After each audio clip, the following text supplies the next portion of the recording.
تو دوستو جلال الدین منڈرمین یعنی جلال الدین خوارزم شاہ کی قسط نمبر 5 کے آغاز میں ہم دیکھیں گے کہ جلال الدین ریاست کے ذمہ دار سپاہیوں کو اکٹھا کرے گا اور ان سے مدد مانگے گا، لیکن جلال الدین کے والد یعنی سلطان علاء الدین کی طبیعت ہمیں کافی ناساز نظر آئے گی اور حسن صبا بھی ان کو سب سچ بتا دے گا کہ تارکن خاتون کو پھنسانے کا پلان کس نے بنایا اور اس کا ذمہ دار کون ہے، لیکن وہ یہ نہیں جانتا ہوگا کہ وہ لسٹ جو کہ ملکہ تارکن کے کمرے سے سلطان کو ملی تھی، اس کو ملکہ تارکن کے کمرے میں کس نے پہنچایا۔ وہ صرف یہی جانتا ہوگا کہ بہرام اور چنگیز خان کی ایک جاسوس محل میں موجود ہے جس نے یہ کام کیا، لیکن اب یہ سوال پیدا ہوتا ہے کہ حسن صبا یہ سب بتانے کے لیے راضی کیسے ہو گیا؟ تو اس کا آسان سا جواب یہ ہے کہ جب جلال الدین صبا کی بیوی اور بچوں کو اس کے سامنے لائے گا اور وہ اسے بتائیں گے کہ ان کے ساتھ کیا ہوا اور اسے جلال الدین کے ساتھیوں نے بچایا، تو وہ سمجھ جائیں گے کہ یہ سب بہرام نے کیا ہے اور وہ سب کچھ جلال الدین کو بتا دے گا۔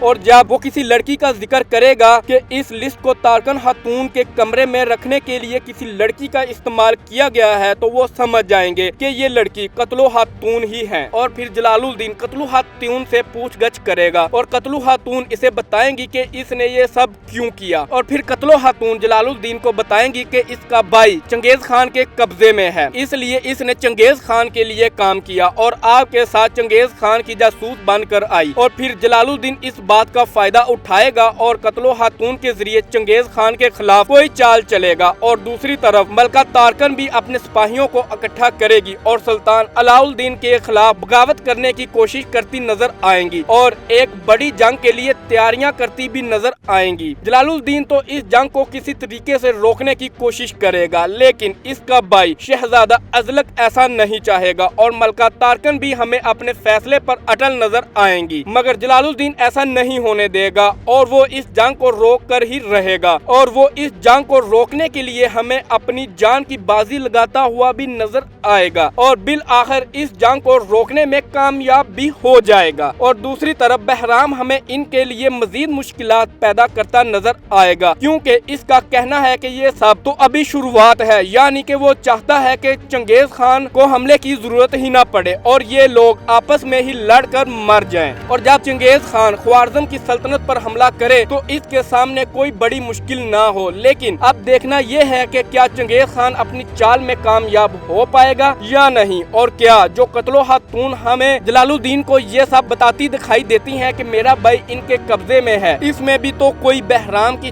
چال تو نہیں؟ یہ سب تو ہمیں قسط نمبر 5 کے دیکھنے کے بعد ہی پتا چلے گا۔ آپ کی اس بارے میں کیا رائے ہے ہمیں کمنٹ باکس میں ضرور بتائیں۔ تو ناظرین، اگر آپ کو ہماری یہ ویڈیو پسند آئی تو پلیز ویڈیو کو لائک کریں، چینل کو سبسکرائب کریں اور بیل آئیکن کو دبانا مت بھولیں تاکہ ہماری آنے والی نیو ویڈیوز کی اپڈیٹ آپ تک پہنچتی رہے۔